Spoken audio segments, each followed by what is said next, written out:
کیا آپ یقین کریں گے کہ ایک یتیم لڑکی جس نے اپنے بھائی کو باپ سمجھ کر پوری زندگی عزت دی، اسی بھائی کے ہاتھوں ایک دن اتنی بے عزت ہوئی کہ اس کے دل سے جینے کی خواہش ختم ہو گئی، اور پھر اسی رات ایسا انصاف ہوا کہ پورا محلہ کانپ اٹھا۔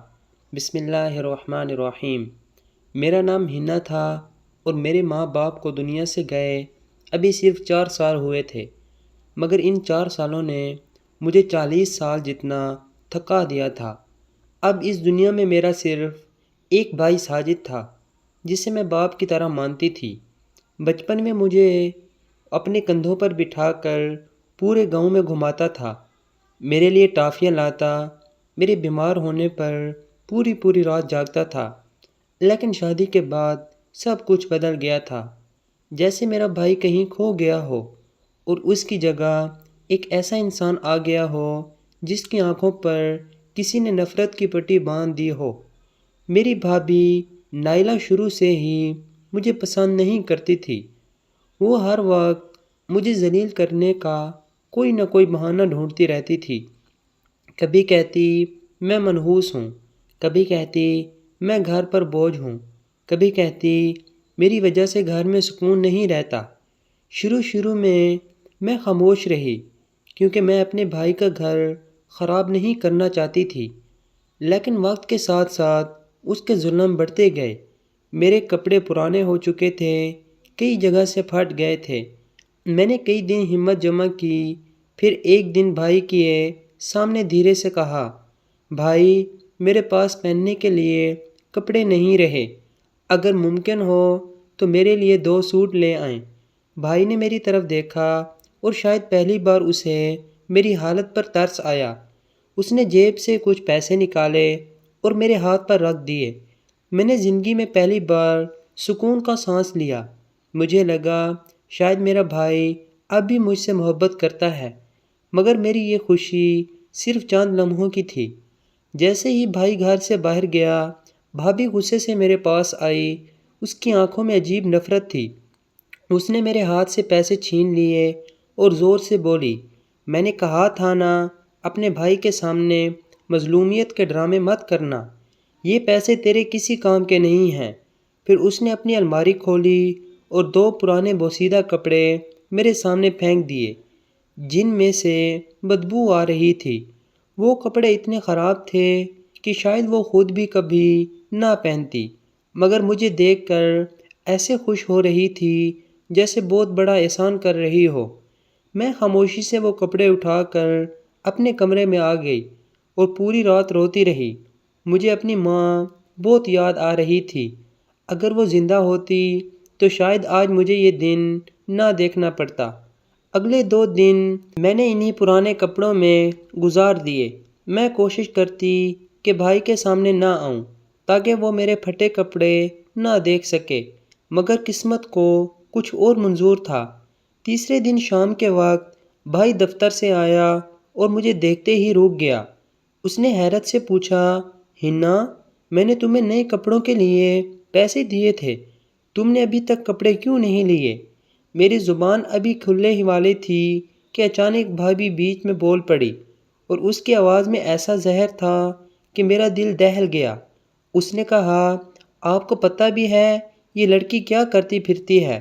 اس کا باہر کسی لڑکے کے ساتھ چکر چل رہا ہے، میں بھی اسے کئی بار پیسے دے چکی ہوں، یہ سارے پیسے اپنے آوارہ عاشق کو دے دیتی ہے۔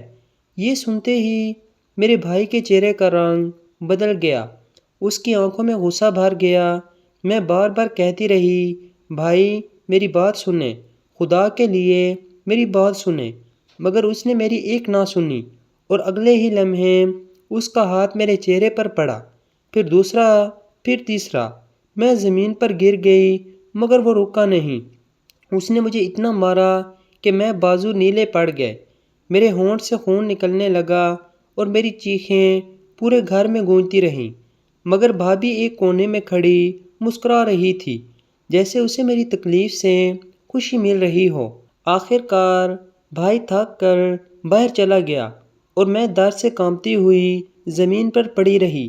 اس رات پہلی بار مجھے محسوس ہوا کہ شاید میں واقعی اس گھر میں اکیلی ہوں۔ رات بہت گہری ہو چکی تھی، پورا گھر خاموش تھا، مگر میرے اندر ایک طوفان برپا تھا۔ میرے جسم کا ہر حصہ درد سے جل رہا تھا۔ میں بڑی مشکل سے اٹھ کر وضو کرنے گئی۔ میرے ہاتھ کانپ رہے تھے، آنکھیں سوج چکی تھیں، اور دل اتنا ٹوٹ چکا تھا کہ اب آنسو بھی خشک محسوس ہو رہے تھے۔ میں مصلی پر بیٹھی اور دونوں ہاتھ اٹھا کر رونے لگی۔ اے اللہ، میں نے ہمیشہ صبر کیا، میں نے کبھی کسی سے شکایت نہیں کی، میں نے اپنی بھابھی کے ہر ظلم کو برداشت کیا صرف اس لیے کہ میرے بھائی کا گھر نہ ٹوٹے، مگر اب مجھ سے برداشت نہیں ہو رہا، تو میرا انصاف کر۔ یہ کہتے ہوئے میری آواز ٹوٹ گئی اور میں سجدے میں گر گئی۔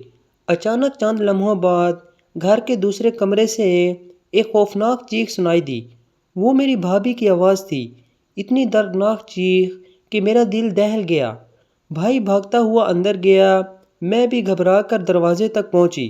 دیکھا تو بھابھی زمین پر گری ہوئی تھی اور اس کا ہاتھ بری طرح جل چکا تھا۔ کمرے میں ہیٹر الٹ گیا تھا اور گرم پانی اس کے ہاتھ اور بازو پر گر گیا تھا۔ وہ درد سے چیخ رہی تھی۔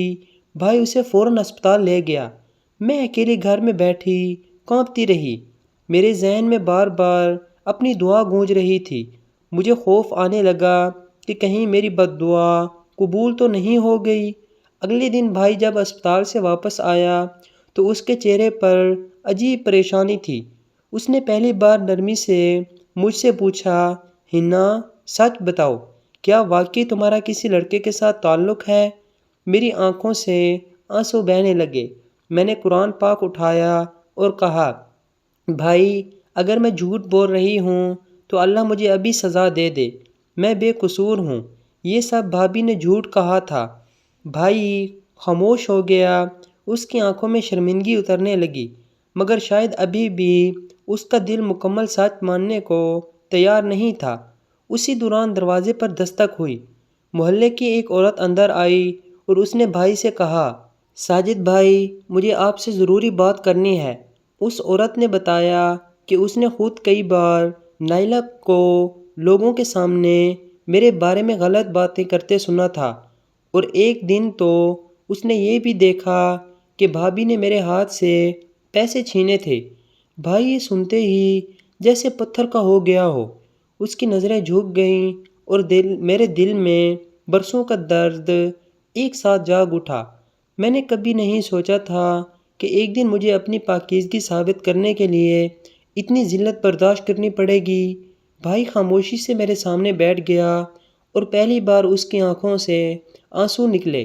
اس نے میرا ہاتھ پکڑ کر کہا، ہنا مجھے معاف کر دو، میں نے تمہیں سمجھے بغیر سزا دی، میں اپنے ہی خون کو پہچان نہ سکا۔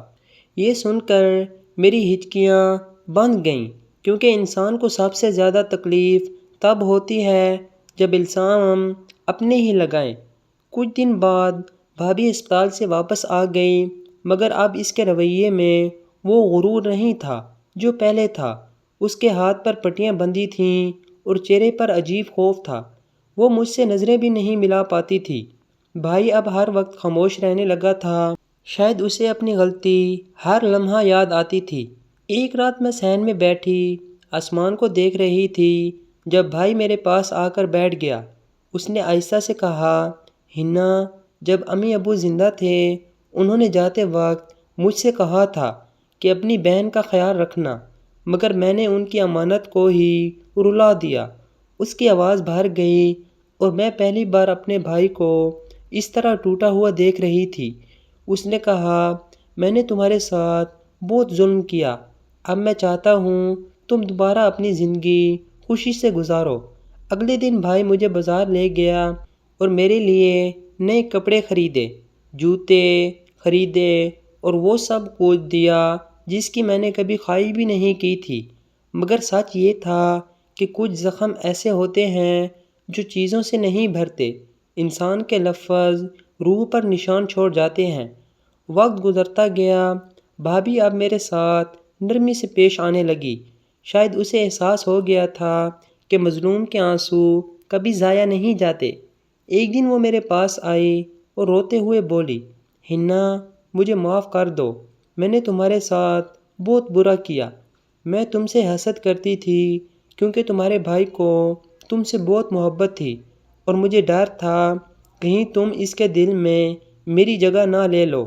میں نے اس کی بات سنی اور خاموش رہی، کیونکہ بعض اوقات انسان اتنا ٹوٹ جاتا ہے کہ معاف کرنے کے لیے بھی وقت چاہیے ہوتا ہے۔ مگر پھر میں نے سوچا، اگر اللہ اپنے بندوں کو معاف کر سکتا ہے تو میں کیوں نہیں؟ آخر کار میں نے اسے معاف کر دیا۔ اس دن پہلی بار ہمارے گھر میں سکون آیا، اور مجھے احساس ہوا کہ اللہ دیر ضرور کرتا ہے مگر اندھیر کبھی نہیں کرتا۔ مظلوم کی آہ عرش کو ہلا دیتی ہے، اور جب انصاف آتا ہے تو ظالم اپنے ہی کیے پر کانپ اٹھتا ہے۔